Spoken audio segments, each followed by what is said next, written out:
So ayun guys, digdi sa Bicol, pag mauran-uran, sige ang haranap ki pako, arab ka ini.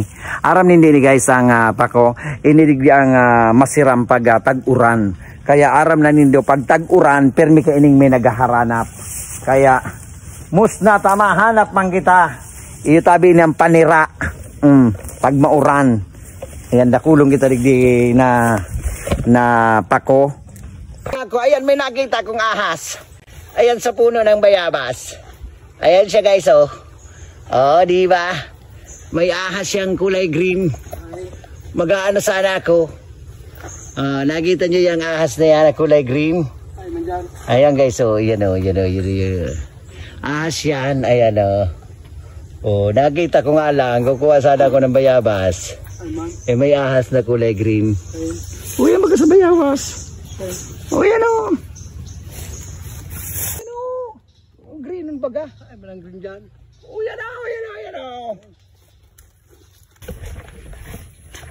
Ayan, hataw na sa pangunguha. It's a kinds of pako. It's a kinds of the Filipino is eating the grass. Ayan. Diyan na binansagan ng mga Pinoy. Ayan, siguro ko dahil sa ano, dahil sa mga Bicolano. Ayan, kung nakikita mo, busy na siya kaagilap ng pako, si Vern. Yan ang pinakamasarap na gugulayin dito. Libre ka na ng gulay, libre ka pa ng niyog. Pag nandito yung mayari. Pag hindi, pag wala, ay yun lang. Kaya, pag walang mayari, paalam ka lang sa puno. Kaya ngayon, wala yung may-ari.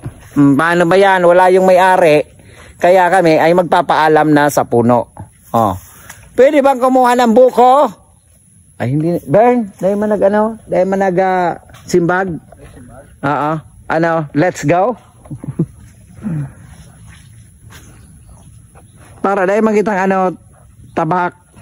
Ito na guys yung pakong nakuha, o diba? Ang dami. At ayan nga. Lalagyan lang yan ng sardinas. Ayun, yung isdang tanga. Ayan, lalagyan lang yan ng isdang tanga, sardinas. O diba? O kaya tinapa. O napakasarap ng ulam niyan. O diba? Ang dami niyan o. Nako, pag tag-ulan, ito talaga dito ang hanap ng mga tao. Ang tawag dito sa amin ito ay pako. Ayan, pako po ito, pako. Ayan guys, ang itsura ng pako. Oh, lahat yan.